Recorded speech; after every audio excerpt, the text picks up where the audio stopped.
Car दोस्तों बिल्कुल ही सही सुना आपने। दोस्तों अगर आप एक सरकारी नौकरी का इंतजार कर रहे हो तो आप सभी के लिए सर्व शिक्षा अभियान की भर्ती आ चुकी है। यानी कि दोस्तों अगर आप बेरोजगार हैं और एक गवर्नमेंट जॉब करना चाहते हैं तो आप सभी के लिए सर्व शिक्षा अभियान की नई भर्ती आ चुकी है। और ये भर्ती दोस्तों यहाँ पे ऑल इंडिया जॉब रहने वाली है। यानी कि दोस्तों किसी भी राज्य से आप आते हैं तो आप इस भर्ती में अप्लाई करके एक गवर्नमेंट जॉब ले सकते हैं। बेसिकली इसमें आप महिला हो चाहे पुरुष हो दोनों आप अप्लाई कर सकते हैं। साथ ही साथ इसमें आपको कक्षा 1 से 5 तक पढ़ाना होगा। यानी कि दोस्तों कक्षा 1 से 5 तक पढ़ाने का इसमें आपका जो पद रखा गया है और यहाँ पे आपको जो जैसे कि परीक्षा होगी यहाँ पे नहीं होगी, कैसे सिलेक्शन होगा, इसकी सारी जानकारी मैं आपको आज की इस वीडियो के अंदर प्रदान करने वाला हूँ। अगर आप एक बेरोजगार हैं, 8वीं 10वीं 12वीं पास हैं और एक सरकारी नौकरी लेना चाहते हैं तो इस वीडियो को पूरा देखना। मैं आपको बताऊंगा कि किस प्रकार से आप जो है सर्व शिक्षा अभियान की इस भर्ती के अंदर अंतिम तारीख से पहले आवेदन करके एक गवर्नमेंट जॉब ले सकते हैं। बेसिकली दोस्तों इसमें आपको जो सैलरी मिलेगी वो यहाँ पे 30,000 से लेकर 45,000 रुपए के बीच में मिलेगी, जो कि पद के अनुसार मिलेगी। जिसके अंदर आपको यहाँ पे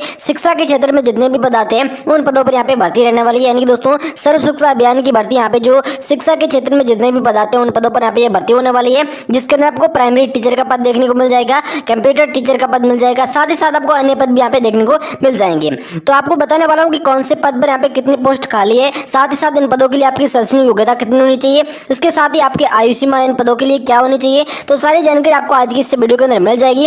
इसके अलावा इसकी अंतिम तिथि क्या रहेगी और आपको अगर इसमें फॉर्म अप्लाई करना है तो उसकी अंतिम तारीख से पहले किस प्रकार से भरना होगा। साथ ही साथ इसमें आप घर बैठे ऑनलाइन फॉर्म भरना चाहते हैं तो भी यहाँ पे आप भर सकते हैं। तो आपको सारी जानकारी बताने वाला हूँ कि इसमें फॉर्म भरने के लिए जरूरी दस्तावेज क्या होने चाहिए और पात्रता क्या रखी गई है। साथ ही साथ सर्व शिक्षा अभियान भर्ती की अंतिम तारीख क्या है और इसके अंदर आप अप्लाई करना चाहते हैं तो आपको कौन कौन से पदों पर यहाँ पे जो आपको अप्लाई करना है। इसके अलावा आपको यहाँ पे इसकी जो संपूर्ण जानकारी है A to Z आपको आज के इस वीडियो में देखने को मिल जाएगी। अगर आप एक बेरोजगार हैं और एक गवर्नमेंट जॉब लेना चाहते हैं तो इस वीडियो को लास्ट तक जरूर देखना। दोस्तों इस भर्ती की प्रमुख उद्देश्य की अगर हम बात करें तो यहाँ पे सभी बच्चों को अनिवार्य और निःशुल्क शिक्षा प्रदान करना जो यहाँ पे इसका उद्देश्य रखा गया है। इसके अलावा सामाजिक जो असमानता है उसको दूर करना, साथ ही साथ शिक्षा के क्षेत्र में यहाँ पे जो है गुणवत्ता लाना और सुधार लाने का यहाँ पे जो इसका यहाँ पे उद्देश्य रखा गया है। इसके अलावा जो नामांकन स्थिति है उसको भी यहाँ पे बढ़ाने का जो यहाँ पे जिसका जो मुख्य उद्देश्य यहाँ पे रखा गया है। इसके अलावा इस भर्ती में अगर आप अप्लाई करना चाहते हैं तो इसके अंदर जो यहाँ पे भर्ती निकाली गई जिसमें आपको सर्व शिक्षा अभियान भर्ती के तहत यहाँ पे विभिन्न पदों पर भर्ती की जाएगी। जिसके अंदर आपको अलग अलग पद देखने को मिल जाते हैं जो कि कौन कौन से पद रहने वाले हैं, साथ ही उन पदों की संख्या क्या रहेगी इसके बारे में हम बात कर रहे हैं। तो आप स्क्रीन पर ध्यान से पद भी देख सकते हो कि यहाँ पे सबसे पहले आता है प्राथमिक शिक्षक, यानी कि दोस्तों इंग्लिश में कहे तो प्राइमरी टीचर। प्राइमरी टीचर के अंदर आपको कक्षा 1 से 5 तक पढ़ाना होता है, जिसके अंदर आपको यहाँ पे 98,305 खाली पद मिल जाएंगे। पदों की संख्या की बात करें तो आपको 98,305 खाली यहाँ पे जो है पदों की संख्या मिल जाती है प्राथमिक शिक्षक के अंदर। उसके बाद लैब टेक्नीशियन के अंदर अगर आप अप्लाई करना चाहते हो तो लैब टेक्नीशियन के लिए आपको खाली संख्या पदों की बात करें तो यहाँ पे आपको 18,650 खाली पद आपको देखने को मिल जाते हैं। उसके बाद हम बात करें कंप्यूटर शिक्षक की, यानी कि दोस्तों आपको यहाँ पे कंप्यूटर टीचर बनना चाहते हैं तो भी आपके लिए जो यहाँ पे 72,842 खाली पद मिल जाएंगे। यानी दोस्तों 72,842 खाली पद देखने को मिल जाते हैं। उसके बाद चपरासी का पद आता है, यानी कि दोस्तों आपको जो पियोन का पद होता है वो आता है। तो चपरासी के पद पर भी आपको जो है यहाँ पे जो यहाँ पे देख सकते हो स्क्रीन पर 24,300 खाली पोस्ट मिल जाएंगी चपरासी के पद पर ही। उसके बाद यहाँ पे कार्यालय कर्मचारी की बात करें तो कार्यालय कर्मचारी का मतलब होता है ऑफिस का स्टाफ, जो ऑफिस का कार्य करते हैं उनके लिए भी आपको जो है 25,964 यानी कि दोस्तों 26,000 के अराउंड यहाँ पे जो है खाली पद देखने को मिल जाते हैं। तो कुल मिलाकर आप स्क्रीन पर देख सकते हो कि यहाँ पे आपको 2,50,000 पदों पर यहाँ पे जो है भर्तियां की जाएगी और ये संख्या राज्यों अलग अलग राज्यों के लिए अलग अलग हो सकती है। उसके बाद हम बात कर लेते हैं कि आप इस भर्ती में अप्लाई करना चाहते हैं तो इसकी जो यहाँ पे पात्रता रखी गई है, पात्रता मानदंड है वो यहाँ पे क्या रखा गया है। सबसे पहले हम बात करें शैक्षणिक योग्यता की, यहाँ पे आपको कौन से पद पर क्या यहाँ पे योग्यता होनी चाहिए। तो दोस्तों इस भर्ती में अप्लाई करने के लिए अगर आप प्राथमिक शिक्षक बनना चाहते हैं, कक्षा 1 से 5 तक पढ़ाना चाहते हैं तो इसमें आपको न्यूनतम 12वीं पास तो होने चाहिए, प्लस आपके पास कोई डिग्री होनी चाहिए। यहाँ पे आप देख सकते हो अगर आप 10वीं 12वीं पास हैं या फिर आपके पास कोई डिग्री है तो आप इसमें जो है अप्लाई करके एक प्राथमिक शिक्षक के पद पर नौकरी ले सकते हैं। उसके बाद आता है यहाँ पे कंप्यूटर शिक्षक। कंप्यूटर शिक्षक का मतलब कंप्यूटर टीचर, जिसमें आपको कंप्यूटर पर आपको पढ़ाना होता है। तो इसके अंदर आपको जो है सबसे पहले तो आप 12वीं पास तो होने चाहिए, इसमें आप कंप्यूटर टीचर के आप 12वीं पास होने चाहिए। इसके अलावा आपके पास कंप्यूटर का डिप्लोमा होना चाहिए। जो कंप्यूटर कोर्स है वो आपका किया हुआ होना चाहिए। 2 साल का कंप्यूटर कोर्स होता है, वो आपका किया हुआ है, तो आप जो है इसमें नौकरी ले सकते हैं। उसके बाद हम बात करें इस भर्ती में अप्लाई करना चाहते हैं, जैसे कि लैब टेक्नीशियन का पद आता है। लैब टेक्नीशियन के लिए आप यहाँ पे अप्लाई करना चाहते हैं तो साइड स्ट्रीम से जो यहाँ पे स्थान रख गया नहीं दोस्तों, आपके पास ये जो होगा डिग्री है वो आपके पास होनी चाहिए, तभी आप लैब टेक्नीशियन के लिए पद के लिए आप आवेदन कर सकते हैं। बेसिकली आप 10वीं 12वीं भी आवेदन यहाँ पे कर सकते हैं, लेकिन आपके पास ये डिग्री होनी चाहिए। उसके बाद हम बात करें चपरासी के पद पर। चपरासी के पद पर सिंपली आप 8वीं पास से नौकरी ले सकते हैं, आपको कोई डिग्री की आवश्यकता नहीं है। आप जो है 8वीं पास है तो आप चपरासी के पद पर नौकरी यहाँ पे ले सकते हैं। उसके बाद अगर आप 10वीं पास हैं या फिर आप 12वीं पास हैं तो आप ऑफिस स्टाफ के लिए भी आवेदन यहाँ पे कर सकते हैं। तो यहाँ पे अलग अलग पदों के अनुसार इस प्रकार से यहाँ पे ये शैक्षणिक योग्यता रखी गई है। उसके बाद हम बात करें आयु सीमा की, तो इसमें जो आपकी आयु सीमा रखी गई है वो न्यूनतम तो रखी गई है 18 वर्ष, यानी दोस्तों आप कम से कम 18 वर्ष के आप होने चाहिए और अधिकतम जो यहाँ पे 40 वर्ष के होने चाहिए। 18 से लेकर 40 वर्ष के बीच में आते हैं वो यहाँ पे आसानी से आवेदन कर सकते हैं, लेकिन जो यहाँ पे जो आरक्षित वर्गों को आरक्षित वर्ग है, जैसे कि आपने जो आरक्षित वर्ग से आते हैं तो आपको जो सरकारी नियमों के अनुसार जो छूट का भी प्रावधान किया जाएगा, यानी दोस्तों आपको छूट भी आपको मिल जाएगी, लेकिन आपको 18 से लेकर 40 वर्ष के बीच में बाकी वालों के लिए यहाँ पे आवेदन कर सकते हैं। उसके बाद हम बात करें जैसे कि इस भर्ती में अगर आप अप्लाई करना चाहते हैं तो आप उम्मीदवार भारत का नागरिक होना चाहिए। अगर आप आवेदन करना चाहते हैं भारत के नागरिक होने चाहिए। उसके बाद आप जो यहाँ पे जैसे आप देख सकते हो कि यहाँ पे जो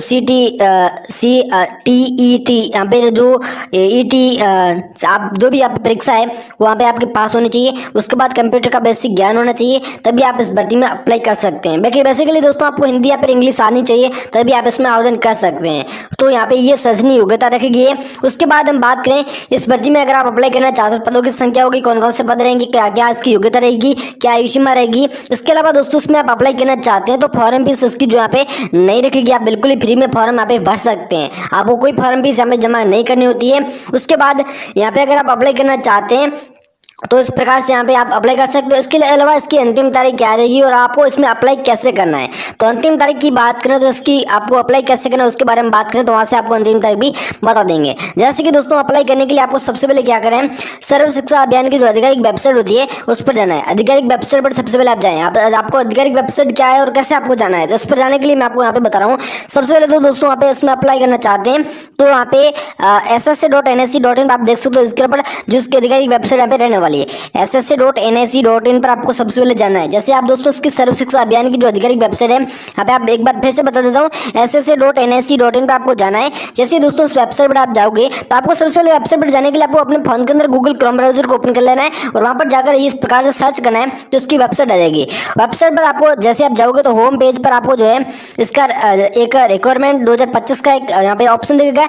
यहाँ पर आपको एक अप्लाई ऑनलाइन का ऑप्शन मिलेगा, तो अप्लाई ऑनलाइन का जो ऑप्शन मिलेगा उस पर यहाँ पे क्लिक करना होता है। जैसे दोस्तों आप अप्लाई ऑनलाइन के ऑप्शन पर क्लिक करोगे तो वहां से आपको एक नया उपयोगकर्ता पंजीकरण करें। नया उपयोगकर्ता पंजीकरण आपको कर लेना है। जैसे कि दोस्तों आपको एक खाता बनाना होता है जिसके अंदर अपना नाम, मोबाइल नंबर और ईमेल आईडी डालना होता है। वो डालने के बाद में आप लॉगिन कर लेना है। लॉगिन करने के बाद में आपको आवेदन फॉर्म खुल जाएगी जिसको ध्यानपूर्वक भरना है, जिसके अंदर नाम, पता, एड्रेस, आपको सभी जानकारी सही तरीके से भरनी है। वो भरने के बाद आपको जो भी डॉक्यूमेंट हो गए इसके अंदर, जो कि मैं आपको आगे बताने वाला हूँ, जो भी डॉक्यूमेंट है वो आपको वहाँ पे अपलोड करने का ऑप्शन मिलेगा। तो आपको वो सारे डॉक्यूमेंट अपलोड कर देने होते हैं और डॉक्यूमेंट सारे ओरिजिनल होने चाहिए, जो कि मैं आपको आगे बताने वाला हूँ डॉक्यूमेंट कौन कौन से रहने वाले हैं। उसके बाद हमने आवेदन शुल्क का भुगतान करना होगा, जो भी वहाँ पे फॉर्म फीस है जैसे कि उसका भुगतान करना होता है। लेकिन इसमें आपको फॉर्म फीस नहीं देनी पड़ती है, लेकिन कुछ पदों के लिए अगर आप फॉर्म भरना चाहते हैं तो उसमें फॉर्म फीस हो सकती है, लेकिन जिसके अंदर आपको 100 यहाँ पे 150 से ज़्यादा आपकी फॉर्म फीस नहीं होगी। तो 100 यहाँ पे 150 रुपये जो फॉर्म फीस होगी, जो कि कुछ पदों की हो सकती है, तो उसके लिए आपको जो है फोन पे, पेटीएम, यूपीआई के माध्यम से आप आसानी से फॉर्म फीस जमा कर सकते हो। वो जमा करने के बाद में आपको फॉर्म को भी यहाँ पे जमा करने देना है। फॉर्म को सबमिट के ऑप्शन पर क्लिक करके फॉर्म को यहाँ पे जमा कर देना है। उसके बाद आपको एक प्रिंट ले लेना है उस फॉर्म का, और बाकी आपको इस प्रकार से आप आवेदन कर सकते हो। और आप जैसे ही दोस्तों इसके आधिकारिक वेबसाइट पर जाओगे, अगर आपको इस भर्ती में अप्लाई करना चाहते हैं तो आपको इसके आधिकारिक वेबसाइट पर जाना होगा। सबसे पहले तो ssa.nse.in आप, जो कि यहाँ पे आप स्क्रीन पर देख सकते हो, जो इसके यहाँ पे आधिकारिक वेबसाइट रहने वाली है। और यहाँ पे आप जाओगे तो वहाँ पे आपको पता चल जाएगा कि इसकी अंतिम तारीख क्या है और किस प्रकार से आप लोग अप्लाई करना है। तो वहाँ से आप सबसे पहले तो इसके आधिकारिक वेबसाइट पर जाकर आपको आधिकारिक नोटिफिकेशन चेक करना है। तो वहाँ से इसके जो अंतिम तारीख है, शैक्षणिक योग्यता क्या रखी गई है, कितने पद है और यहाँ पे किस प्रकार से अप्लाई करना है, वो सारी जानकारी इसके आधिकारिक वेबसाइट पर मिल जाएगी। तो आपको सबसे पहले इसके आधिकारिक वेबसाइट पर यहाँ पे जाना होगा। तो इस प्रकार से आप इसके आधिकारिक वेबसाइट पर जाकर सारी जानकारी पता कर सकते हो। उसके अंदर हम बात करें महत्वपूर्ण दस्तावेज की, जो भी डॉक्यूमेंट है वो वहाँ पे कौन कौन से रखे गए हैं अगर आप इस भर्ती में अप्लाई करना चाहते हैं तो यहाँ पे आप स्क्रीन पर देख सकते हो। सबसे पहले तो आपके पास एक फोटो होना चाहिए पासपोर्ट साइज, जो कि आपको फॉर्म पर लगवाने के लिए काम आता है। वो अपने ऑनलाइन माध्यम से आप फॉर्म भरेंगे तो आपको फोन के अंदर होना चाहिए। उसके बाद आपको एक कोरा कागज देना है।